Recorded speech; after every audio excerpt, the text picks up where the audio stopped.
2001 was a watershed date in the end times. More specifically, September 11, 2001. The date when the two towers in New York City came tumbling down and a plane crashed into the Pentagon, killing over 3,000 people. 2003, a terrible heat wave hit Europe. What you might not know is that as a result of that heat wave, 72,210 people died in the summer of 2003. 2004, the Asian tsunami, more specifically December 26, 2004, off the west coast of Sumatra. It was an earthquake, 9.0 on the Richter scale, that caused a tsunami that killed 225,000 people, injured 1 million, and left millions of others homeless. It was the third largest earthquake ever recorded. Some witnesses say that the waves reached a height of 98 feet. It's hard to conceive of a wave that high. 2005, Katrina. More specifically, August 29, 2005. Because we live in a country where there are evacuation plans and there are shelters, and we have a well-organized team of rescue individuals, the death toll was only 1,833. It would have been much higher if it had been in another country. The hurricane caused $81 billion in damage. 2005, the Kashmir earthquake caused death to 73,338 people. 2008, Tropical Cyclone Nargis, more specifically on May 2, 2008, killed 138,000 people.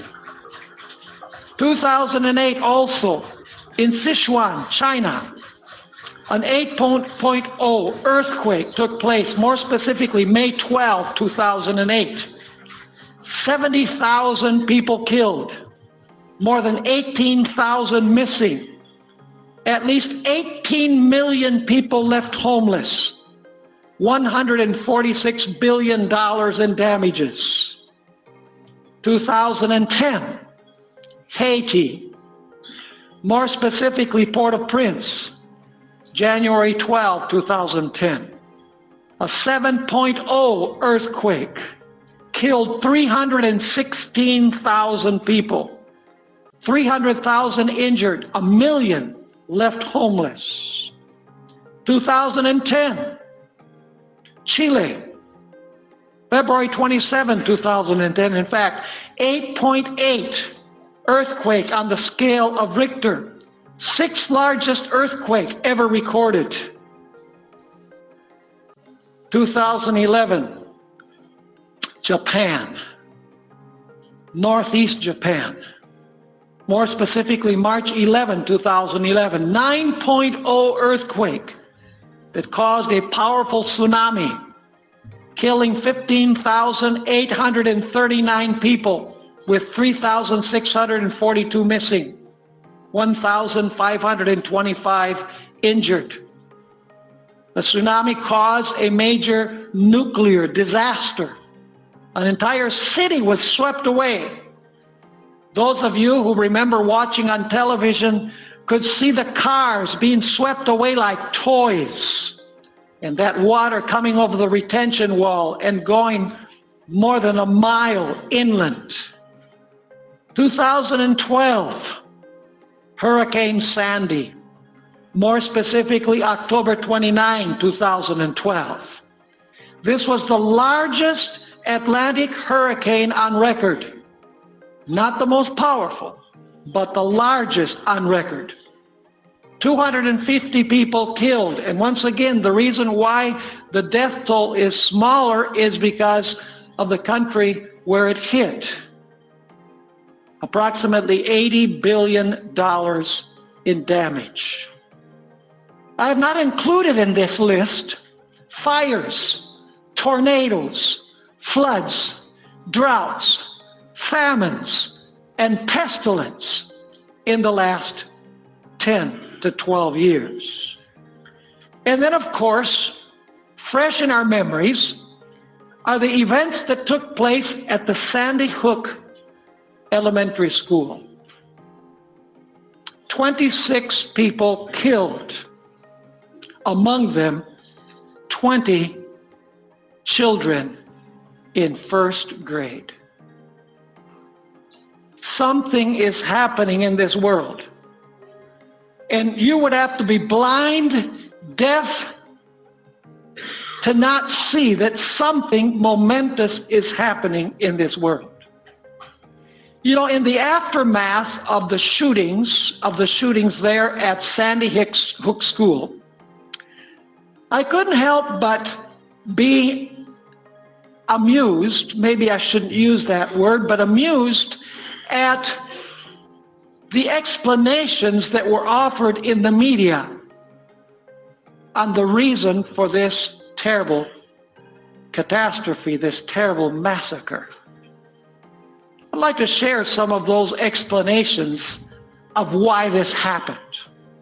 All of these are actually documented in newspapers or came across the television.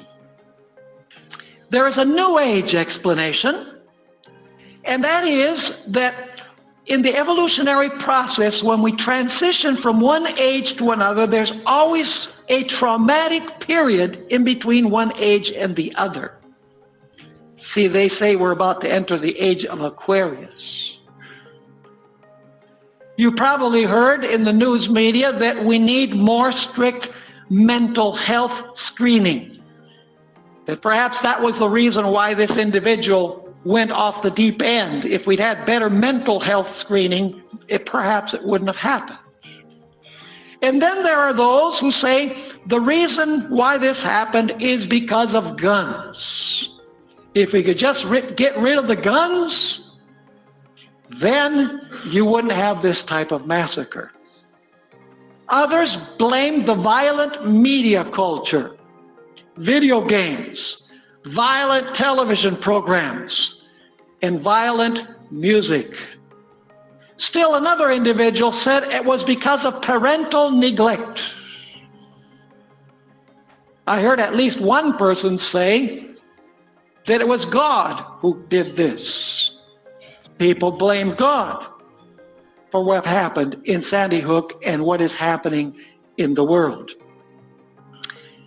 After the school shootings, someone who I'm sure you've heard of, Mike Huckabee, who used to be a Baptist preacher, turned political commentator, came and offered an explanation saying that abortion, gay marriage, no prayer in public schools, no 10 Commandments in our courtrooms is what led God to allow this to happen. And so there are all sorts of explanations about why the school shootings took place at Sandy Hook and why all of these things are happening on a global scale, precipitating more and more every day. But you know what? There's one explanation which is notorious for its absence.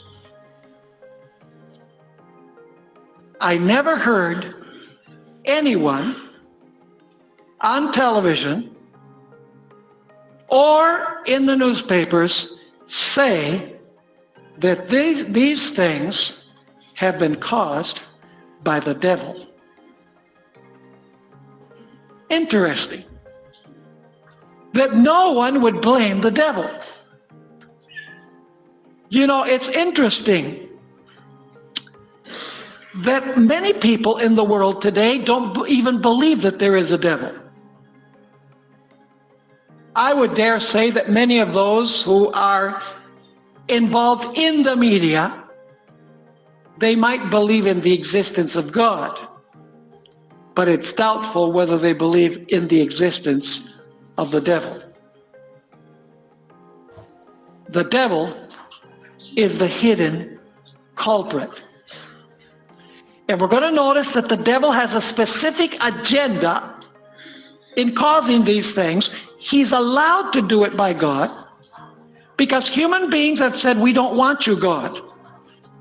And so the Bible tells us that God withdraws his spirit and consents to the desires of people. But God does not cause these things. They're caused by the devil, allowed by God, because human beings have said, we don't want you in our life. They've said to God. Now, the interesting thing is that when things get really bad, and believe me, things are going to get worse. We haven't seen anything yet. Ellen White says that the most vivid imagination cannot grasp the things that are soon going to transpire in this world. You can imagine the worst, and it is still going to be worse than that.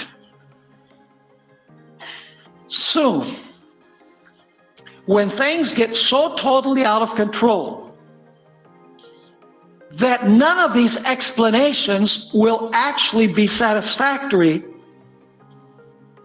the blame game will turn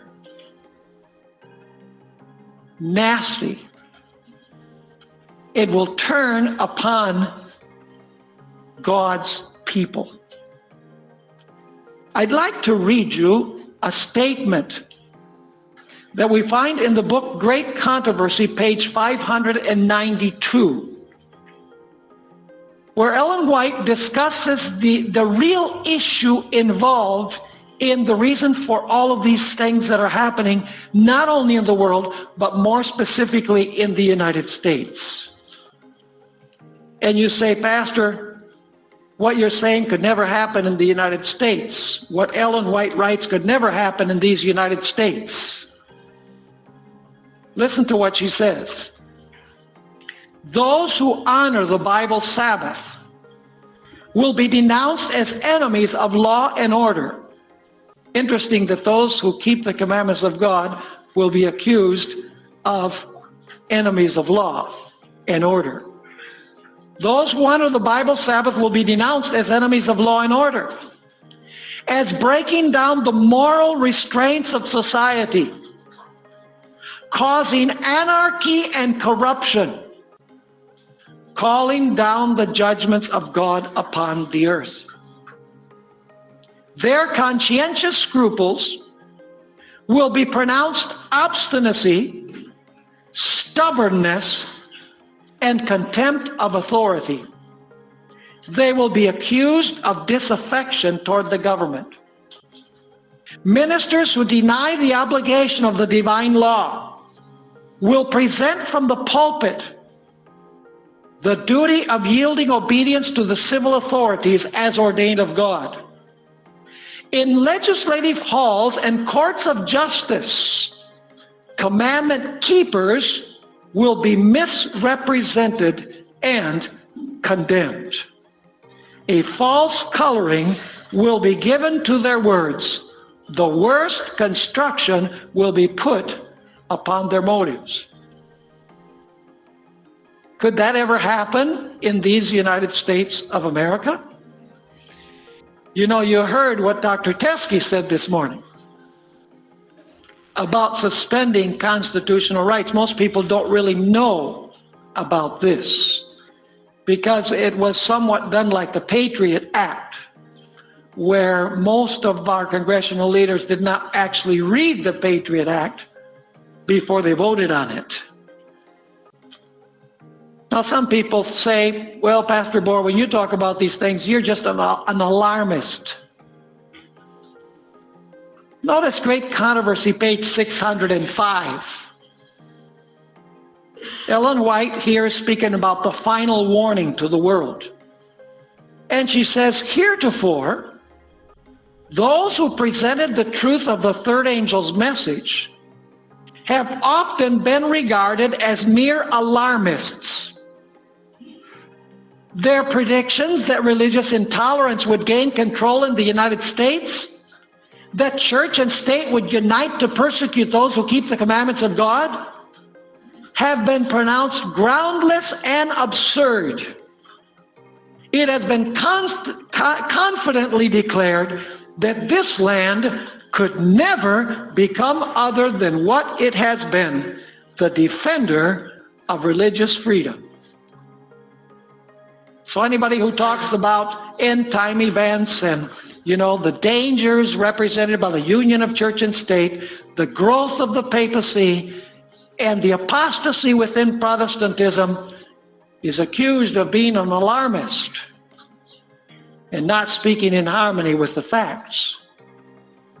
I'd like to invite you to go with me to the Gospel of Matthew, chapter 24 and verses 6 through 14. You're probably wondering, you're saying, Pastor Bohr, can it be possible that eventually the scapegoat that is going to be blamed for all of the disasters that are taking place, in other words, the arguments are going to morph from all of these other reasons for the disasters in the world, that all of this is going to morph into accusing those who actually keep the commandments of God?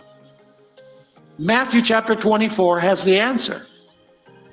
Beginning with verse 6, and you will hear of wars and rumors of wars. See that you are not troubled, for all these things must come to pass. Now notice, but the end is not yet. So there's going to be wars and rumors of wars, but the end isn't yet.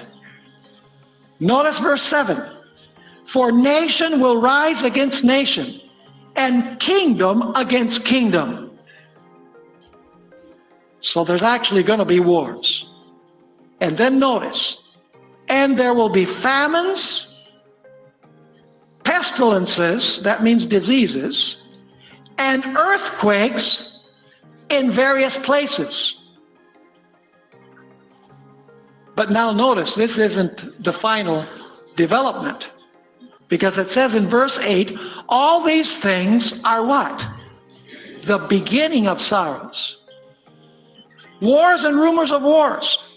Nation against nation, kingdom against kingdom, famines, pestilences, earthquakes. In the Gospel of Mark, it speaks of tumults. That means social unrest. And we're told that this is just the beginning of sorrows. So if this is the beginning of sorrows, what is the end of sorrows? What is it that is causing these things? What are human beings going to perceive as the cause? Notice verse 9. Verse 9 begins with a very important word, the word then. In Matthew 24, this word is used constantly, then, because it's describing a sequence of events.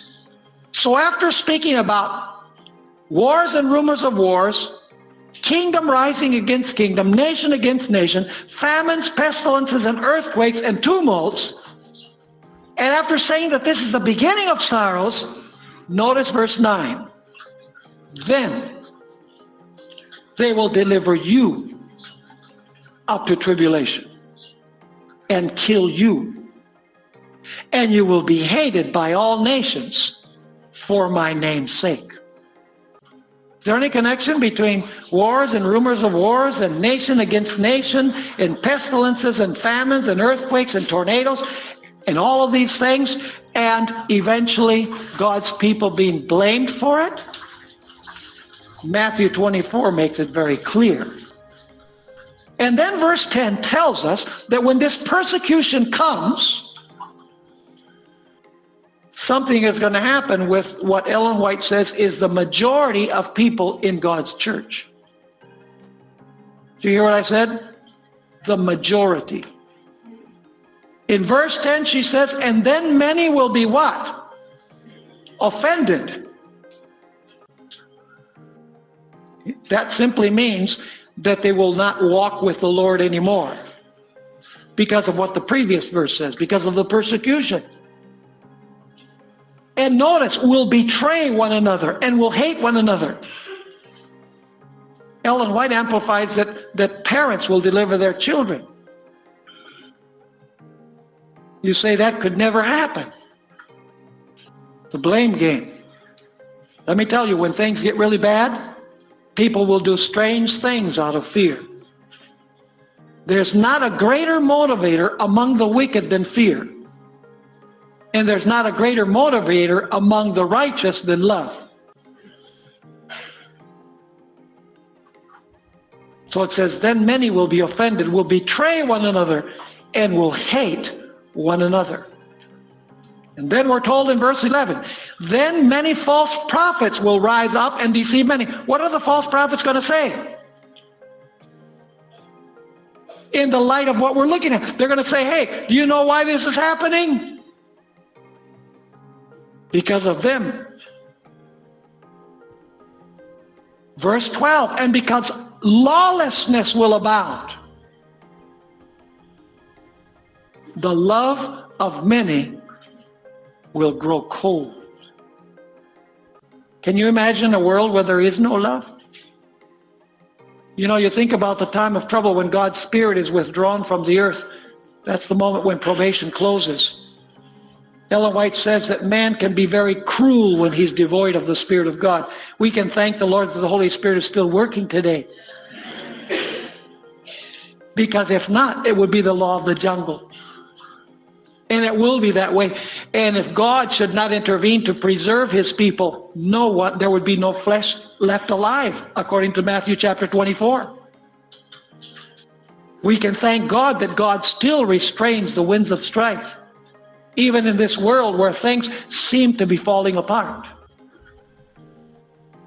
Now, I'd like to read you a passage from the book Great Controversy, where Ellen White is commenting about what we just read in Matthew 24. She's not saying anything new that is not in Scripture. She's simply putting flesh and bones on the principles that we studied from Matthew chapter 24. Listen carefully to what she says. This is Great Controversy, pages 589 and 590. Satan works through the elements, also to garner his harvest of unprepared souls. He has studied the secrets of the laboratories of nature. Can the devil manipulate weather? Can he cause earthquakes? Can he cause famines and pestilences? Absolutely. He has studied the secrets of the laboratories of nature. And he uses all his power to control the elements as far as God allows. When he was suffered to afflict Job, how quickly flocks and herds, servants, houses, children were swept away, one trouble succeeding another as in a moment. Listen carefully now. It is God that shields his creatures and hedges them in from the power of the destroyer. But the Christian world have shown contempt for the law of Jehovah. And the Lord will do just what he has declared that he would. He will withdraw his blessings from the earth and remove his protecting care from those who are rebelling against his law and teaching and forcing others to do the same. Now listen carefully what I'm going to say. In the end of time, what's going to happen is there's going to be God's faithful people are going to be blamed for all of the natural calamities that are taking place. And what the ministers are going to say is, God is angry at us because we have allowed them to exist contrary to what God has established, honoring Jesus by keeping Sunday in honor of his resurrection. Unless we get rid of them, things are going to continue getting worse and worse. So in order to appease God, what an image of God, folks. In order to appease God's anger, we have to enforce Sunday observance. What kind of image of God is that? Earning God's favor. You know, and Adventists are accused of being legalists. There's no greater legalism than saying that, you know, if we behave ourselves, you know, if we forbid abortion, and by the way, I'm against abortion, and if we forbid gay marriage, I'm against gay marriage as well, and all of these things, you know, but if we do that, then God is going to favor us again. We're going to earn His favor, and we're going to turn away His anger. Ellen White continues saying, speaking about Satan, he will favor and prosper some in order to further his own designs. And he will bring trouble upon others and lead men to believe that it is God who is afflicting them, while appearing to the children of men as a great physician who can heal all their maladies. He will bring, now listen, this hasn't exactly happened yet. He will bring disease and disaster until populous cities. What is a populous city? Sanger? I have nothing against Sanger, by the way. Selma? No, I would not consider those populous cities. Los Angeles, San Francisco,